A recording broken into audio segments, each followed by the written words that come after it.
C'est Amen. merveilleux d'être dans la présence de Dieu. C'est merveilleux d'être dans la présence de Dieu.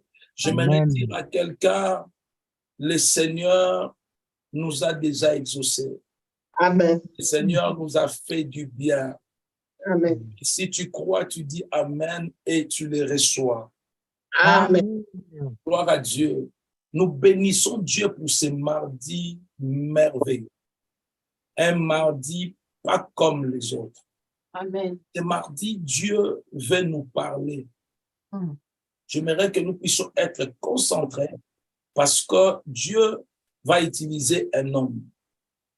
Cet homme qui va nous parler ce soir, c'est pas moi. Je suis en train de présenter cet homme. J'ai cette grâce de présenter cet homme qui a toujours été une bénédiction pour nous. C'est un homme qui porte une cruche, mais alors une cruche qui a plein d'eau. Et je crois que ce soir, nous allons manger l'agneau dans toute son entièreté. Prépare-toi pour manger l'agneau et très bien manger l'agneau. Ce soir, c'est lui qui va nous parler, c'est un docteur. Amen. Amen. Vous savez, par moments, c'est important à l'Église d'écouter les docteurs, les enseignants. Et ce soir, nous avons la grâce, encore une fois de plus, c'est vraiment un privilège de recevoir cet homme qui parle bien, qui a la grâce de Dieu et qui va nous affecter ce soir par un message qui va bouleverser notre entendement. Amen. Il s'agit du docteur Hubert Bau qui va nous prêcher. Pour ceux qui se rappellent, la dernière fois, on l'a appelé l'homme de la joie. L'homme de la joie. Il nous a parlé sur la joie et nous avons expérimenté l'esprit de la joie en nous. Voilà, ce soir, je pense qu'il y a quelque chose de bien qui nous a réservé. Et je rappelle que cette semaine, nous serons avec vous. Ça sera une semaine profondément doctorale où nous allons naviguer dans la fréquence de l'enseignement. Quelqu'un n'a pas dit Amen. Donc, Amen. la fréquence du royaume a déjà changé là, parce que là, nous sommes dans la fréquence de l'enseignement. Bonsoir, cher docteur. Bonsoir, l'homme de Dieu, pasteur Alain. Nous bénissons le Seigneur de vous avoir. En tout cas, c'est une grâce. Merci pour ce temps précieux que vous nous accordez. Merci en tout cas, l'homme de Dieu. Merci pour la considération que tu as toujours à ma personne ainsi qu'à mon ministère. Je suis grandement béni et je suis dans la joie de faire partie de cette grande famille de Cité de Merveille. Alléluia.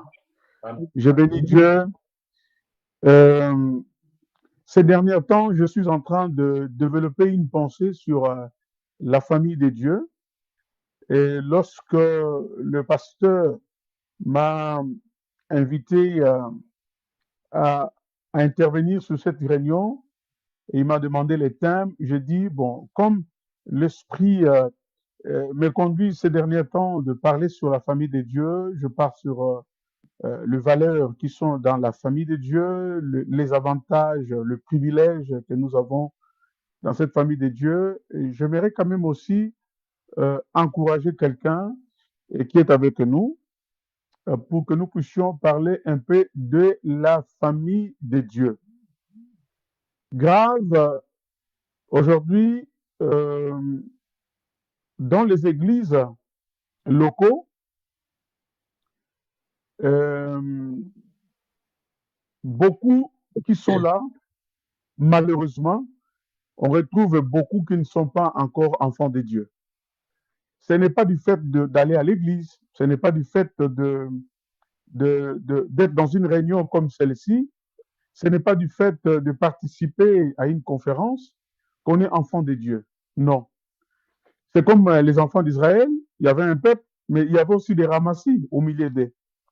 Et c'est pour cela que nous sommes en train d'essayer un peu d'encadrer des choses au niveau de la famille de Dieu, parce que des choses que nous retrouvons aujourd'hui dans la famille de Dieu, entre guillemets, dans l'Église universelle ou dans le corps de Christ, ce sont des choses qu'on ne pouvait pas, en fait, trouver, en fait. Je vous donnerai un exemple banal. Un frère qui empoisonne un frère. Ça, dans la famille, on ne peut pas entendre ça. Et les trahisons, dans la famille, on ne peut pas entendre des choses comme ça. On a compris que dans cette famille de Dieu, il y a une catégorie de gens qui sont entrés dans cette famille, mais qui ne connaissent pas réellement les valeurs de cette famille.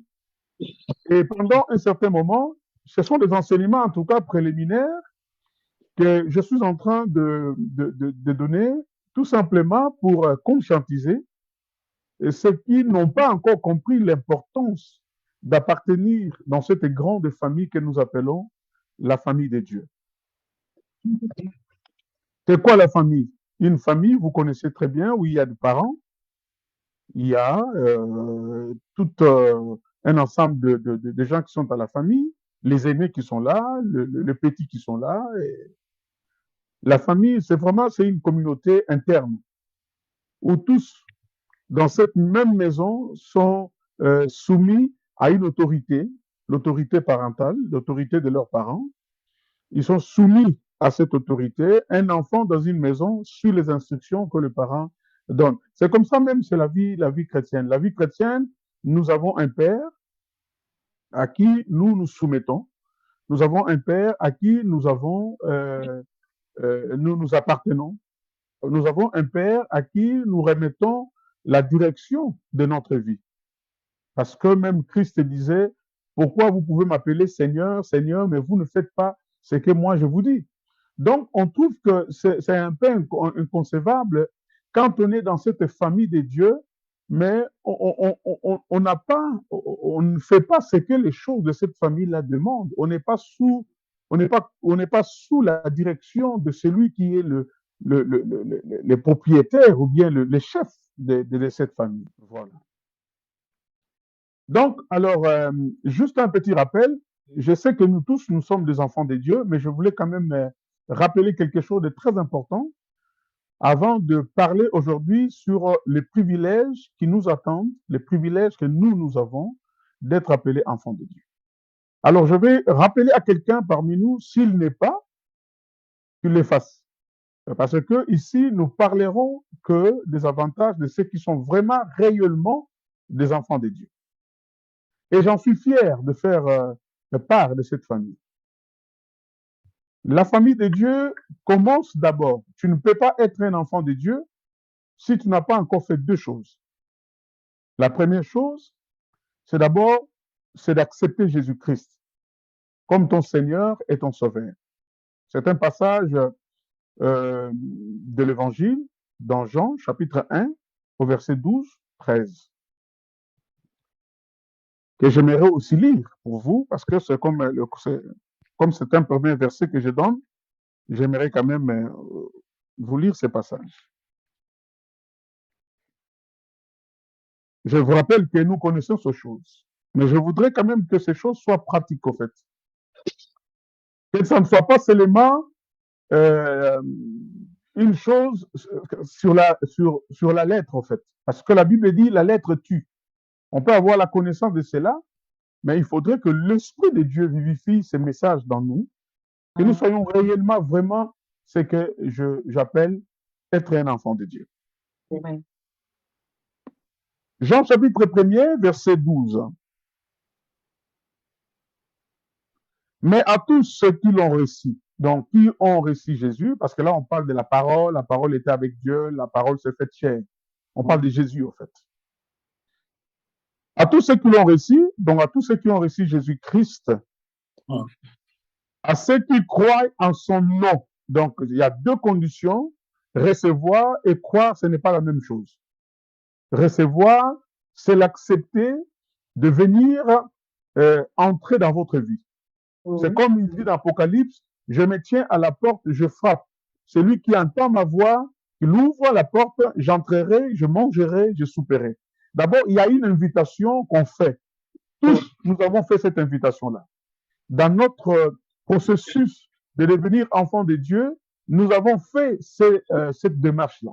On a fait cette démarche-là d'accepter Christ. Nous, à l'époque, je suis des années 82, 82, 83, lorsqu'il y avait de renouveau charismatique du groupe de prière. Ça sont des années que je me suis converti dans le Seigneur.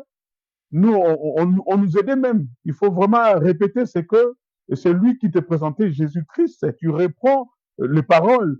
Moi, oui, Seigneur Jésus-Christ, je t'invite dans ma vie, comme Seigneur et Sauveur. Une confession que tu fais de l'accepter. Nous, à l'époque, on le faisait. On est tous passés par là. On est tous passés par la confession d'inviter Christ, de lui dire, Seigneur, viens. Cela veut dire quoi? Quand on invite Jésus, ça veut dire qu'on se soumet directement à son autorité dans votre vie. Il vient pour prendre la place de la seigneurie. Il vient, il prend la place du roi. Il vient, il prend la place de Dieu dans votre vie. C'est pour cela, la Bible dit que c'est pour cela la Bible dit que si quelqu'un est en Christ, il devient une nouvelle créature, les choses anciennes sont passées, toutes choses sont devenues nouvelles, parce que là, maintenant, Christ prend vraiment les contrôles de votre vie. Donc, d'abord, c'est l'acceptation de Jésus-Christ comme Seigneur. Tu crois qu'il est Dieu. Tu crois que toutes choses ont été créées par lui. Comme on nous dit au premier verset. À tous ceux qui l'ont réussi et à tous ceux qui croient. Croire comment? Alors là, deuxième phase de croire, c'est de croire qu'il est mort. Yes. Et il est ressuscité. Parce que quand quelqu'un ne croit pas au pardon que Jésus-Christ, au prix du pardon que Jésus-Christ a payé à la croix, en fait, il faut reconnaître le sacrifice de Jésus-Christ. Quand tu crois qu'il est mort et qu'il est ressuscité, ça veut dire qu'il n'est pas toujours enterré, il est ressuscité. Et là maintenant, il y a un autre passage qui vient qui dit que Dieu l'a souverainement élevé au-dessus de tout nom, afin que toute langue confesse qu'il est le Seigneur et que tout genou fléchisse devant lui. Ça veut dire que quand tu crois en lui, tu crois qu'il est le Seigneur, tu crois qu'il a payé le prix pour nos péchés, tu crois qu'il est mort pour tes péchés. Ça, c'est très important en acceptant de croire au sacrifice que Christ a fait. Ces deux choses-là sont très importantes pour le processus de devenir enfant de Dieu. L'accepter, lui dire, Seigneur, viens dans ma vie. Et moi, j'ai toujours dit aux chrétiens, il n'y a pas une vie privée lorsqu'on croit en Jésus-Christ. Yes. Oh non, j'ai ma vie privée. Non, il n'y a plus la vie privée. Parce que là, maintenant, vous dépendez de quelqu'un qui est supérieur. C'est lui que vous avez accepté de venir dans votre vie comme Seigneur et Sauveur. Amen. Amen. Amen. C'est un très bon passage. Il y a un autre passage de Romains, chapitre 10, au verset 9. Il dit, si tu crois de ta bouche, et que si tu confesses de ta bouche et que tu crois dans ton cœur que Dieu l'a souverainement élevé, tu seras sauvé. Donc, en fait, la croyance dans la résurrection de Jésus-Christ, donc de la mort et la résurrection de Jésus-Christ, bien aimé, est attachée au salut de l'homme que nous sommes. Parce que autrefois, nous étions sans Dieu. Autrefois, nous étions sans Dieu. Donc, on était un peuple barbare, un peuple qui n'avait pas une direction.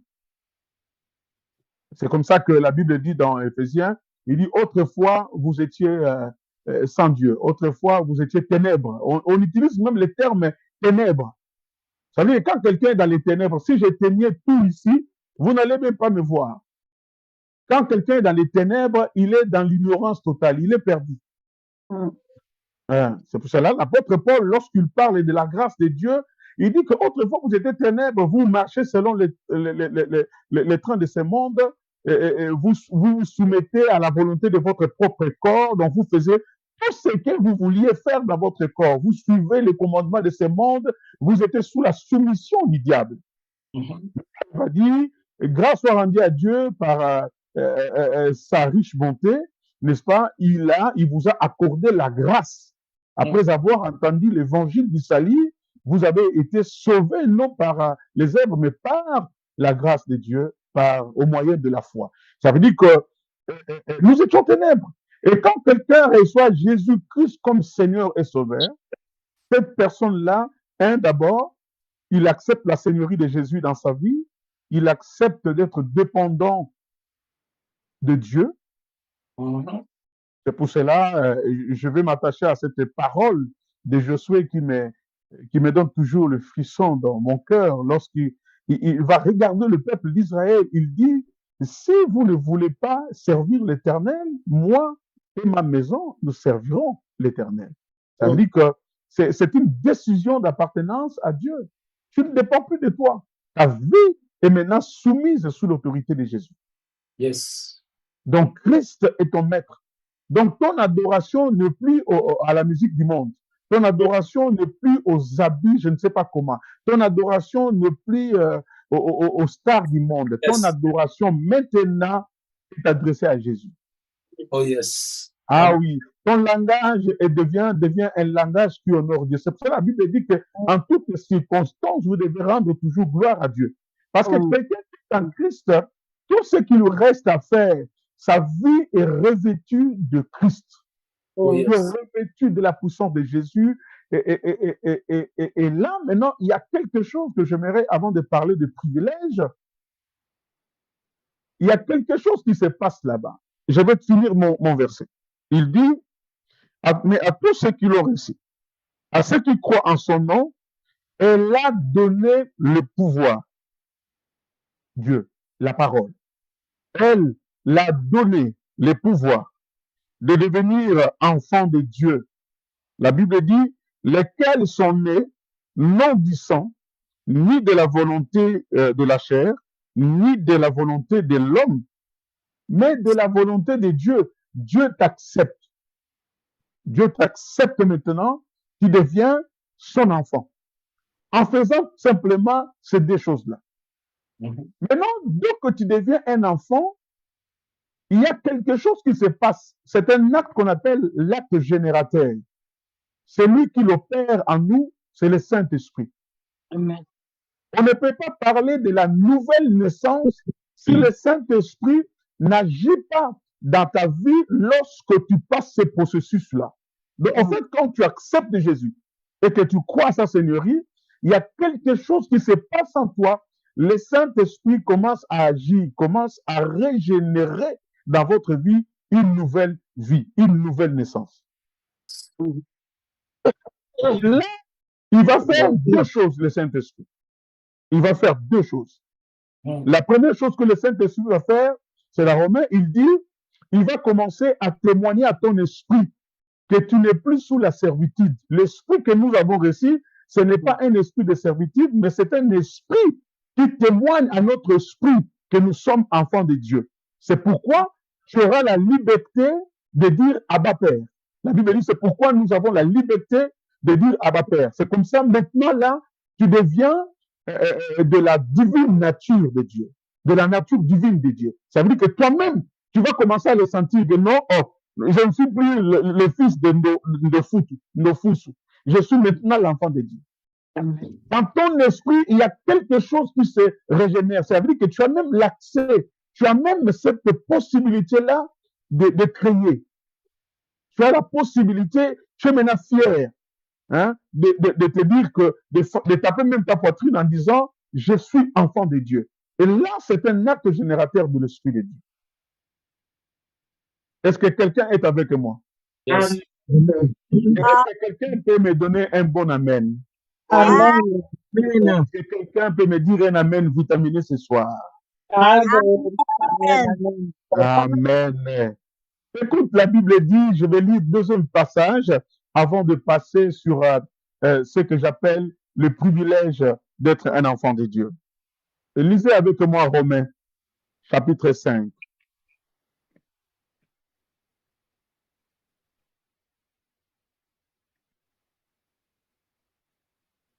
Regarde ce que le Saint-Esprit fera, la deuxième chose, au verset 5. La Bible dit, or, l'espérance ne trompe point, parce que l'amour de Dieu est répandu dans nos cœurs par le Saint-Esprit qui nous a été donné. Voilà la deuxième chose. Le Saint-Esprit va commencer à répandre l'amour de Dieu dans ton cœur. Là, maintenant, mon frère, ma sœur, tu vas vivre cet amour-là. Parce que la Bible dit que car Dieu a tant aimé le monde, il a donné son Fils unique, afin que quiconque croit en lui ne périsse pas, motiver la vie éternelle. En fait, c'est le Saint-Esprit qui va agir en toi en remontant l'amour parfait. Parce que tu dois savoir, c'est lui qui nous a aimés premier. C'est Dieu qui nous a aimés premier. En remontant cet amour, et nous commençons maintenant à vivre l'amour de Dieu. C'est pour cela, tu vas voir que cet enfant-là qui est né de nouveau, il a envie de son Dieu, il a soif de Dieu. Même pour donner Dieu, pour donner à son Père, il n'aura pas pitié, il n'aura pas un cœur dur. Même pour aller demander à son Père, la demande devient quelque chose de naturel. Parce que nous tous là, nous avons peut-être des enfants. L'enfant, on n'apprend jamais à l'enfant comment demander. Non, c'est automatique. L'enfant peut te demander un avion parce que les enfants savent que les parents sont des super-héros. Yes. Ton bébé, ton petit enfant, il peut te demander, papa, donne-moi un avion. Papa, je veux un avion. Il voit un avion passer, il dit, papa, donne-moi un avion. C'est pour cela que Christ, lorsqu'il va parler à ses disciples à propos de la demande, parce qu'un disciple est venu dire à Jésus, apprends-nous à prier. Il les a dit, quand vous priez, priez ceci, notre Père qui est aux cieux, il a donné cette formule-là de la prière de notre Père. Mais dans Luc 11, si vous lisez à partir du verset 9 jusqu'au verset 14, le Seigneur leur dit, lequel d'entre vous, s'il a un ami qui reçoit un ami pendant la nuit et qu'il a un ami à côté, il va lui dire à cet ami-là, durant les heures de la nuit, mon ami, s'il vous plaît, réveille-toi parce que donne-moi du pain, je reçois un visiteur chez moi. La Bible dit que de l'intérieur de cette maison, cet ami lui dit, ne m'importune pas parce que moi et mes enfants, nous dormons déjà. La Bible dit que, je vous dis, il va se lever, non parce qu'il est son ami, mais parce que le monsieur l'importune. Et il dit, moi je vous dis, demandez, on vous donnera, frappez, la porte vous sera ouverte, et cherchez, vous trouverez. Il va descendre, il dit, lequel d'entre vous, s'il a un fils, s'il demande du pain, lui donnera-t-il de la pierre? S'il lui demande du poisson, lui donnera-t-il du serpent? S'il lui demande de l'œuf, lui donnera-t-il de l'escorpion? Ouais. Il dit, si méchant que vous l'êtes, vous savez donner de bonnes choses à vos enfants, à combien plus forte raison le Père Céleste donnera le Saint-Esprit à ceux qui les lui demandent. Or, celui qui peut demander le Saint-Esprit, c'est un enfant de Dieu. Voilà le privilège que nous avons lorsque nous passons à ces deux processus-là, le processus de recevoir Jésus et le processus de croire en son nom. Et nous devenons enfants de Dieu, pas des enfants de Dieu cliqués, mais nous devenons de réels enfants de Dieu. Alors, chacune de nous qui fait ce processus-là entre dans cette famille. C'est pour cela qu'on peut parler aujourd'hui de l'Église universelle. L'Église universelle, c'est l'ensemble de tous les chrétiens et chrétiennes qui ont reçu Jésus-Christ comme Seigneur et Sauveur. De constater que dans nos assemblées, dans nos églises locaux, nous avons encore des infiltrés, nous avons encore des païens, nous avons encore des gens qui n'ont pas donné leur vie à Jésus, mais qui sont là dans notre assemblée, qui sont là au milieu des justes, qui sont là. C'est pour ça que la Bible dit que les méchants ne résistent pas au milieu des justes. Qui sont ces justes-là? Ce sont ceux qui ont reçu Jésus, qui ont cru en son nom, qui ont accepté le sacrifice. Ils sont appelés, à part d'être appelés enfants de Dieu, ils ont été justifiés par Dieu. Amen. Donc voilà, mes bien-aimés, si vous êtes déjà dans cette famille, je vous souhaite déjà la bienvenue. Si vous êtes là en tant qu'enfant et fille de Dieu, en tant que ma sœur et mon frère dans le Seigneur. En tout cas, je t'embrasse dans le nom de Jésus et je t'aime beaucoup. Et je te dis que tu es dans la bonne famille. Si nous pouvons acclamer pour cela, au nom de Jésus-Christ.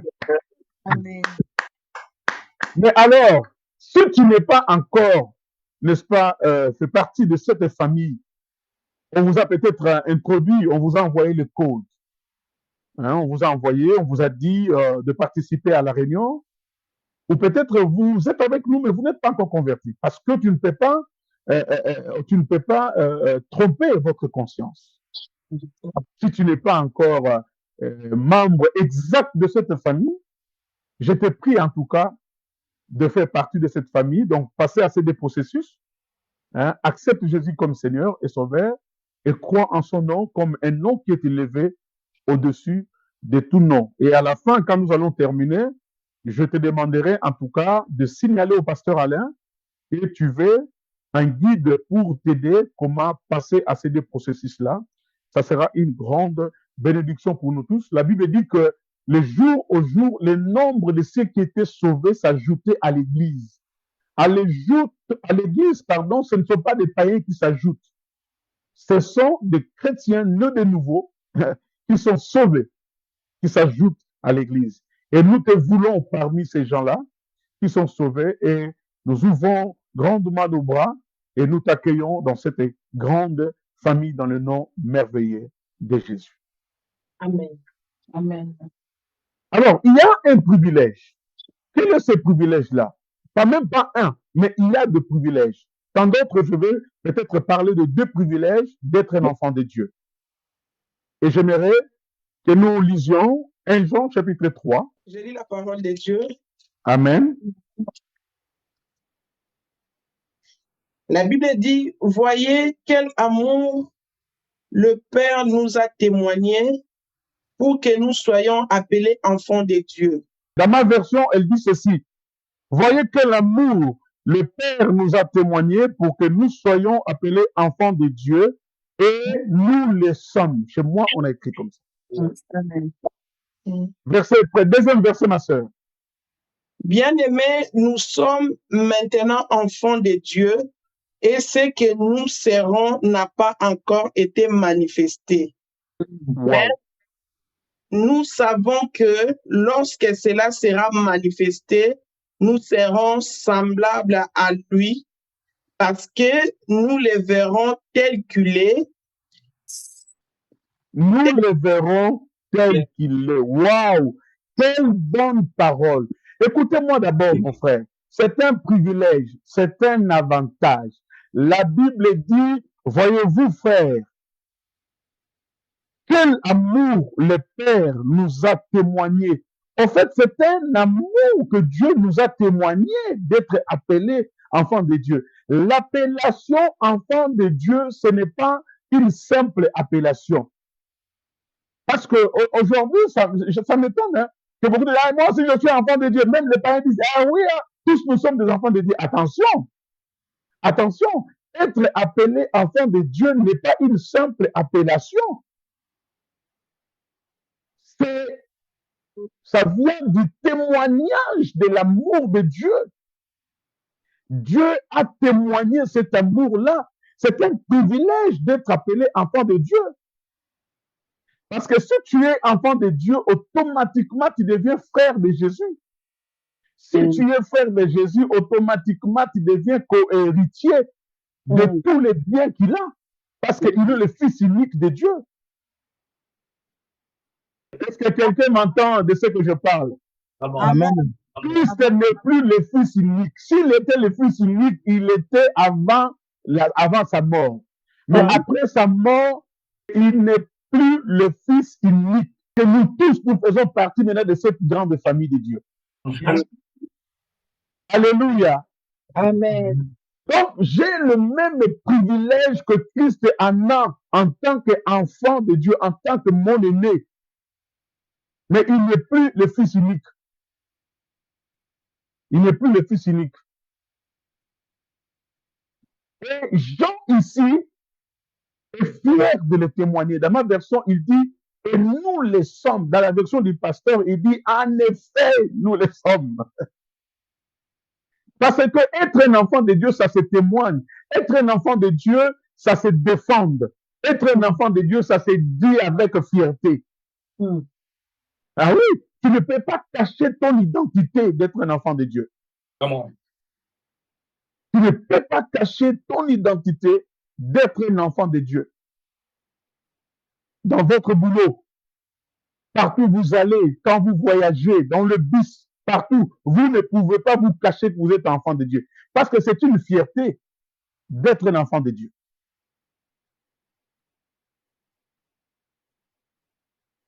Écoutez, bien-aimés, si le monde ne nous connaît pas comme tel, parce que il ne l'a pas connu, parce que il n'a pas accepté Jésus-Christ, ils n'ont pas passé, bien-aimés, ils ne sont pas passés à ce processus que moi et toi nous sommes passés, le processus de l'accepter comme Seigneur et de croire en lui comme étant un nom qui est élevé au-dessus de tout nom. Mais nous, du moins, nous savons que nous sommes enfants de Dieu parce que c'est un amour que le Père a témoigné pour nous. Amen. Et la chose qui suit, c'est ce que je voulais quand même parler à quelqu'un. La Bible dit, waouh, j'aime cette parole. Si le monde ne nous a pas connus, c'est qu'il ne l'a pas connu. Bien aimé, nous sommes maintenant enfants de Dieu et ce que nous serons n'a pas encore été manifesté. Mais nous savons que lorsque il apparaîtra, nous serons semblables à lui parce que nous le verrons tel qu'il est. Ici, nous sommes encore le prémisse, au fait. Nous sommes encore le prémisse de ce que nous serons. En réalité, nous sommes une projection de ce que nous serons dans l'avenir. Yes. Parce que dans l'avenir, bien-aimé, nous serons semblables à lui. Ça veut dire que tu ne peux pas devenir semblable à Jésus, n'est-ce pas, si tu n'es pas encore enfant de Dieu. Ce que nous sommes aujourd'hui, mon frère, c'est une simple projection de ce que nous serons. Et j'en suis fier. J'en suis fier d'être enfant de Dieu parce que la manifestation d'être semblable à lui sera accomplie bientôt là, lorsqu'il apparaîtra, lorsqu'il viendra. La Bible dit que lorsque le temps sera manifesté, nous serons semblables à lui. Quel avantage! Quel avantage, mon frère, de revêtir un corps incorruptible. Quel avantage d'être immortel. Quel avantage d'être intouchable. Quel avantage d'être un super-homme ou une super-femme. Quel avantage, mon frère, de pouvoir maîtriser la loi de la pesanteur. On peut s'envoler comme on veut, on peut aller comme on veut, on peut marcher sur les eaux comme on veut, on peut faire des choses surnaturelles comme on veut. Mais déjà aujourd'hui, tel que nous sommes, nous avons déjà cette capacité-là. Nous avons la capacité de surnaturel. Nous avons la divinité en nous. Parce que le verset que nous avons lu avec vous dans Jean chapitre 1, la Bible dit que Dieu leur a donné le pouvoir. Le mot pouvoir ici dans la Bible veut dire puissance. Le mot pouvoir ici veut dire divinité. Tel que nous sommes maintenant là, nous avons le pouvoir, nous avons la divinité. Écoute, un enfant d'un lion qui est un lionceau, il est toujours un lion. Yes. Ah oui. Il est toujours un lion. Faites attention quand tu les gardes chez toi à la maison. Ne croyez pas qu'il restera tel qu'il est. Non. Un lionceau est toujours un lion. Un enfant de Dieu est un Dieu. Est un enfant de Dieu qui a tous les atouts possibles d'un enfant de Dieu, de la divinité. La Bible dit que sa nature divine nous a donné tout ce qui contribue à la vie et à la piété au moyen de la connaissance de Jésus. Le pouvoir veut dire la puissance, veut dire la divinité. Tel que Dieu a créé, nous aussi, nous sommes capables de créer par nos paroles. Amen. C'est pour cela, quand Christ envoie ses disciples, il comprend déjà que non, il est déjà dans le processus de la divinité. Il leur dit, je vous ai donné le pouvoir. Mais il y a un verset que j'aime. À tous ceux qui croiront en son nom, la Bible dit que je leur donne le pouvoir. Ceux qui vont croire, la Bible dit qu'ils auront la capacité d'imposer les mains aux malades et les malades seront guéris, de marcher sur les scorpions et sur les serpents. Quel pouvoir! Quel magnifique d'être enfant de Dieu! Nous sommes dotés de la puissance de Dieu. Amen. Mais une bonne nouvelle que je donne déjà à quelqu'un ici, nous sommes que le prémisse. Bien aimé, nous sommes le prémisse de ce que nous allons être. Nous serons semblables à lui. Oui, nous sommes déjà, bien aimé, une projection. Nous sommes un meilleur prototype, bien aimé, de ce que nous serons demain. C'est pour cela que je vais encourager quelqu'un de demeurer dans cette famille chrétienne. N'abandonne pas, ne te recule pas. Amen. La Bible dit que mon juste vivra par la foi. Mais s'il se retire, mon âme ne prendra pas, n'est-ce pas, plaisir en lui. Car nous ne sommes pas de ceux qui se retirent pour se perdre, mais de ceux qui ont la foi pour sauver notre âme. Bien aimé, même si aujourd'hui tu traverses des moments difficiles, sache-le que ce sont des souffrances terrestres. La Bible dit que la gloire à venir ne sera jamais comparée aux souffrances terrestres. Yes. Nous vivons dans un monde où il y a beaucoup de problèmes aujourd'hui. Mais je prie à ce que tu ne lâches pas la vie chrétienne. Je prie à ce que tu ne lâches pas cette famille de Dieu. Tu as une famille qui te permet, bien-aimé, de bénéficier de la bénédiction de Dieu. La Bible dit qu'il est doux et il est agréable que des frères de demeurer ensemble. La Bible dit que c'est là que l'Éternel prend plaisir et il leur donne à la bénédiction d'être parmi vous. Tel que nous sommes maintenant là, tel que nous partageons autour de la parole de Dieu, c'est un grand plaisir que prend Dieu dans son cœur et il envoie la bénédiction. Amen. Parce que nous sommes des enfants de Dieu. Je te félicite, ma sœur, d'être enfant de Dieu. Mon frère, félicitations. Parce que cette famille, c'est une grande famille. C'est une famille universelle. Nous nous retrouvons partout. Nous sommes partout sur la terre. Tu as des frères indiens. Tu as des sœurs chinoises. Tu as des frères américains. Tu as des sœurs canadiennes. Tu as des frères congolais. Et tu as des sœurs rwandaises. Yes. Parce que cette grande famille de Dieu, c'est une famille universelle. De ceux qui ont reçu Jésus-Christ comme Seigneur et de ceux qui ont cru en son nom comme étant un nom qui est au-dessus de tout nom. Nous sommes que le reflet de ce que nous serons demain. Mais ce que nous serons demain n'est pas encore manifesté. Parce que nous serons semblables à lui. J'attends ce moment-là avec fierté et patience.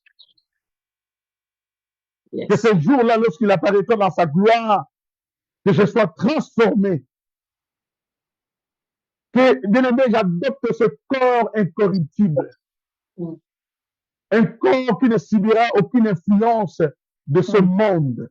Ce corps qui ne subira aucune influence de l'ennemi. Oh, gloire soit rendue à Dieu. Je bénis le Seigneur pour cette parole. Voilà l'exhortation que j'avais à vous apporter aujourd'hui, c'était en tout cas de valoriser cette famille que nous sommes, la famille de Dieu. Nous avons un Père qui nous a témoigné de son amour, d'être privilégiés, d'être appelés des enfants de Dieu. Que l'Esprit de Dieu témoigne dans ton esprit que tu l'es vraiment. Amen. Et que tu peux crier Abba Père, que tu peux vraiment l'invoquer, que tu peux vraiment lui demander tout ce que tu voudras. La Bible dit que demandez tout ce que vous voudrez à mon nom et il vous sera donné. Amen. Amen. Nous avons un Père céleste qui est très bon, plus que le Père terrestre. Si méchants qu'ils sont, ils savent donner de bonnes choses. Sachons-le que nous avons un Père généreux. Il est lui-même amour. Amen. C'est sa nature, en fait, c'est son essence. Nous recevons de l'amour, mais lui, il ne reçoit pas l'amour. Lui, il est amour. Il est amour. Il est l'original de ce que nous recevons.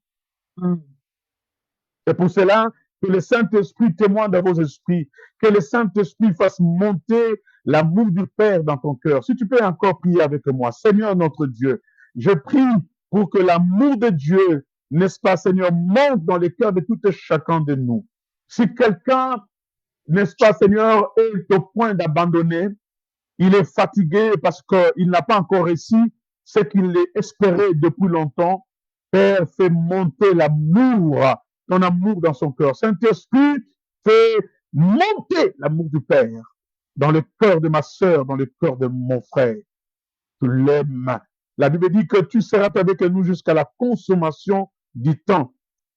Quel amour, oh Seigneur, nous sommes privilégiés parce que c'est un témoignage que tu as fait de nous témoigner de ton amour, car c'est toi qui nous as aimés premiers. Si quelqu'un est malade, Seigneur, que ton amour dans sa vie, si quelqu'un a des problèmes, que ton amour dans sa vie, Seigneur, oh Dieu, s'active maintenant.